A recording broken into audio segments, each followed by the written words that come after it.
Welcome back to our continued coverage of the Inland Off-Road Championship Series, round number 4, the Stella 250, a classic race venue, and already it's starting to get a little bit tense. With the prologue done and dusted, all the crews were lined up in their qualifying positions. And remember, with the Inland Off-Road Championship, it is true racing. In other words, from the flag drop to the flag drop, whoever crosses the line at the end is the winner. Nothing to be worked out on corrected timing. So all the racing had to now be done on 2 racing loops of 90 kilometers. There's a lot of championships that are getting close to being wrapped up, but everyone at the end of the day simply wants to bring it home and survive the day's event. A very interesting layout for the track as well, and running close to Freiburg meant it was going to have a bit of a desert field. The rains have not arrived up in the northwest as yet, meaning it was going to be bone dry and dusty. Rains would have definitely helped in this kind of terrain. For traction, also to try and keep that extra heat down. Freiburg and the area around Stella do get seriously warm at this stage of the season. With all the categories running from the special vehicles, production vehicles and side-by-sides making up an incredible grid, we were guaranteed to have some spectacular racing. 1 or 2 people though definitely wanted to turn their seasons around, and other crews simply wanted to get that first victory under their belt that they've been chasing the whole way through the tour. For the Mostets, it was all about turning their season around as well and trying to get rid of that bad luck. For our Penta Motor Group, it was just to have a clean run. They showed what they could do in their Nissan Navara at the previous round before a small rollover cost them their result.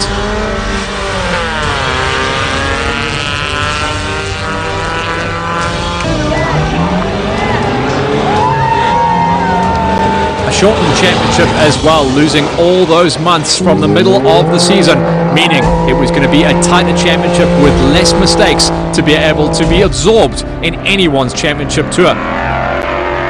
2020 would always be known as the Lockdown Racing Championship.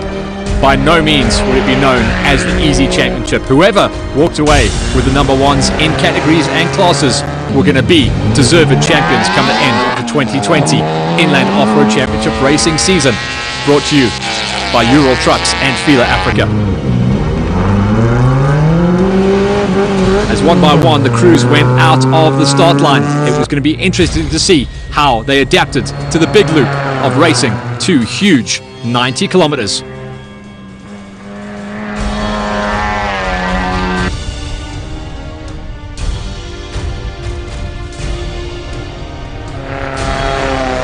Some of the crews that had their big problems in the prologue were going to be starting way back, and they would be ploughing the field. We so often see this in our entries at the Inland Off-Road Championship. Something goes wrong in the prologue, you've got to fight through the traffic, through the dust, to be able to see a championship.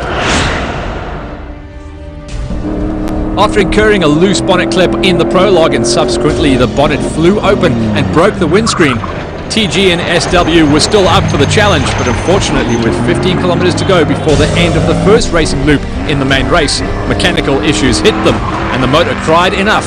That was their day done.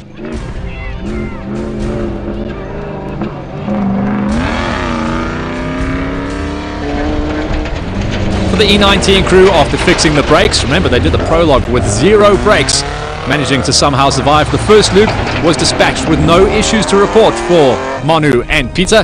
Shortly into the second loop though, and the final loop of the day, their steering broke and they were then forced out of the race. They joined the first of many crews to fall by the wayside.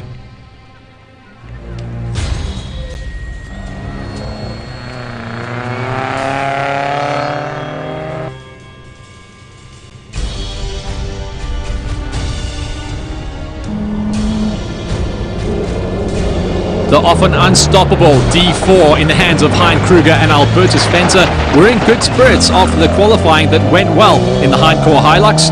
Their elation though was short-lived as they lost 4-wheel drive about 40 kilometers into the main race, and then the engine started to overheat and cook, and that put them unfortunately out of the race before the engine could say thus far and no further.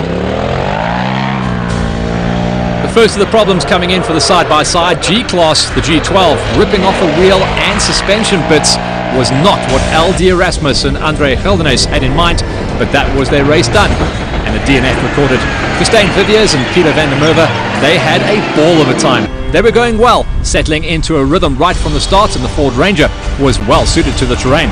But off-road racing is a cruel mistress, and the 3.2 twin-turbo diesel motor cried no more and put the crew to the sideline, joining the retirements.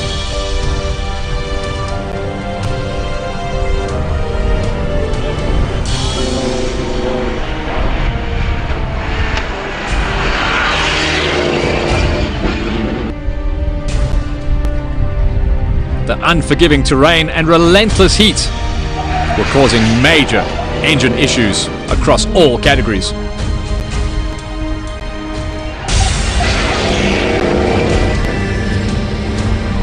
A broken front prop shaft 10 kilometers into the prologue didn't do them any favors. Tackling the race in rear-wheel drive only, Peter Fourie and Keith Smith were going great guns in the first loop, only to have a shock break off the rear suspension. Roadside repairs got them going once again, but when a second shock broke on the same side, causing the diff to move, which in turn caused the prop shaft to rub against the fuel tank and puncture it, and that was it. Race over. Just a catalogue of knock-on effects, eventually causing the eventual retirement.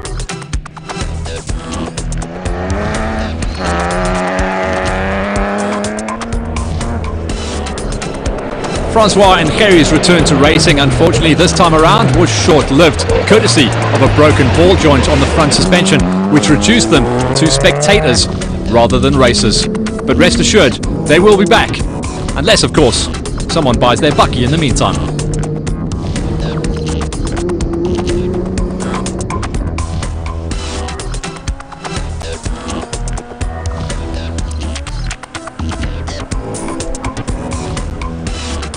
Classic Stella 250 shot, long, sandy, dusty trails as far as the eye can see.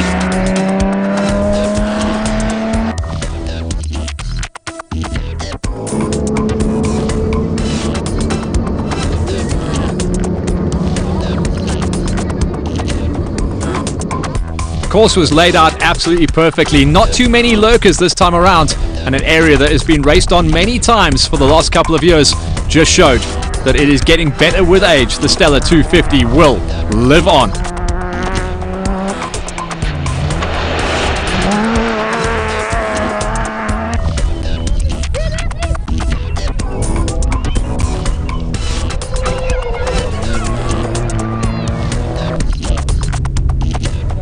In the B class, racing together with B1 was the plan, and it all went well, even when the girls in B1 got a puncher. But then, overheating problems befell Sophie van Schalkwyk and Arthur Croshaw in their B2 entry, and they finally lost more than 20 minutes, handing the victory in the class to the wives. Wasn't that nice of them? The B class often race together, running in the same 30 seconds sometimes. This time around, the B2 had to bow out, giving it to the girls. With the husbands in B2 riding shotgun, Colleen Croshaw and Marina van Schalkwyk made good progress until they picked up a puncher. But it was soon back underway, and with the husbands eventually falling foul to overheating problems, the Class B victory was theirs for the taking. And with that, once again, the family bragging rights, the short drive home.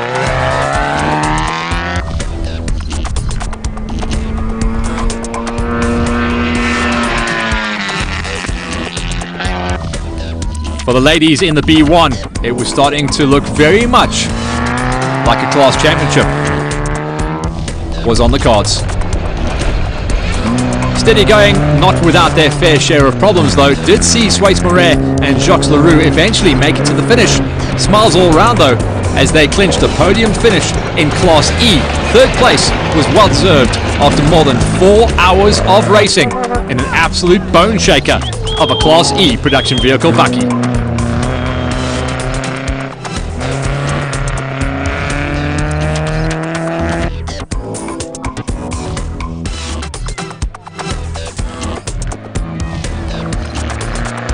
So is the way with many of our Inland Off-Road Championship Series events. Survival is key. Bring it home.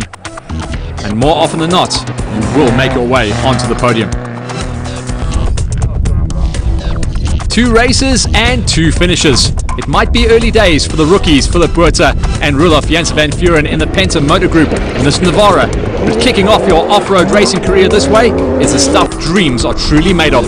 Over time and with more experience, speed will come. And no doubt, close after that will be podium finishes in the not too distant future. The Penta Motor Group pairing are gelling very nicely, thank you very much, with the Redline Motorsport prepped Nissan Navara.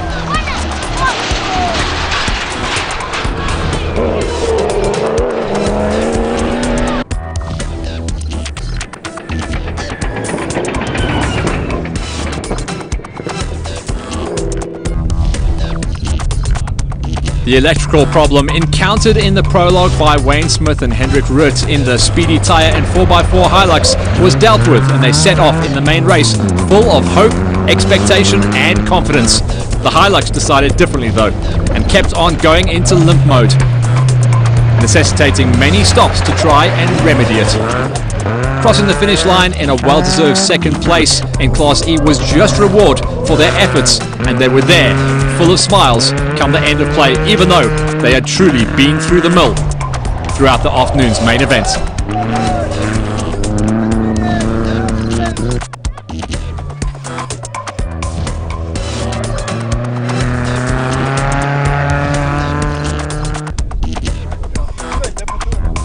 For the G2s with body panels flapping, despite many hassles along the way as well.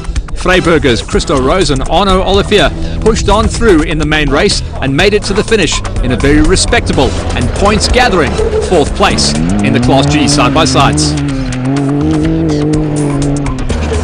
It really has become a theme of the Inland Off-Road Championship season in 2020. Bring it home, make it to the finish line no matter what, and you will be rewarded.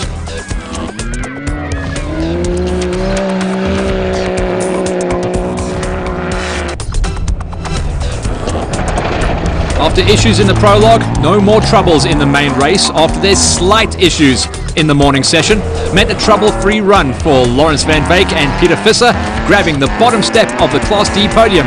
3rd was not to be sneered at. A good job for them and turning their day around nicely in the D1.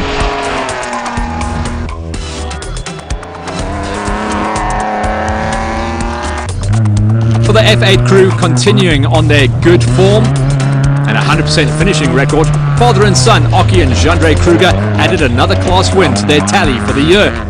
The route definitely suited them, as they were able to push hard the whole way through and simply enjoy their day racing out there in the F8.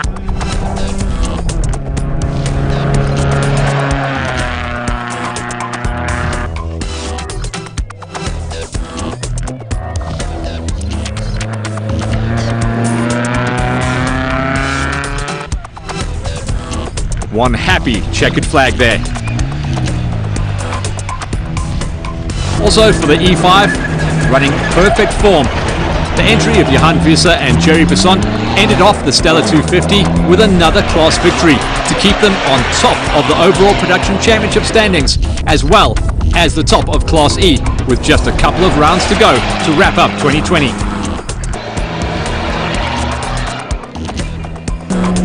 For G15, it certainly wasn't an easy day. With broken drive belts hampering their progress, Hanno Bierman and Peter de Beer drove as hard as they could, but the time lost proved too much at the end, and they had to settle for a still very respectable 3rd place in Class G, but they'd have been hoping for the top step once again.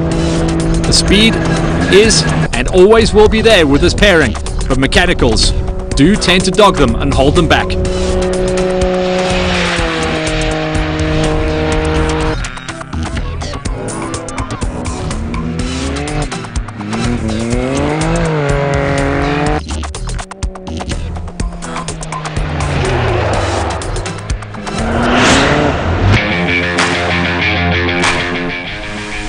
Join us off the break to see who rose to the top of the pile at the Stella 250.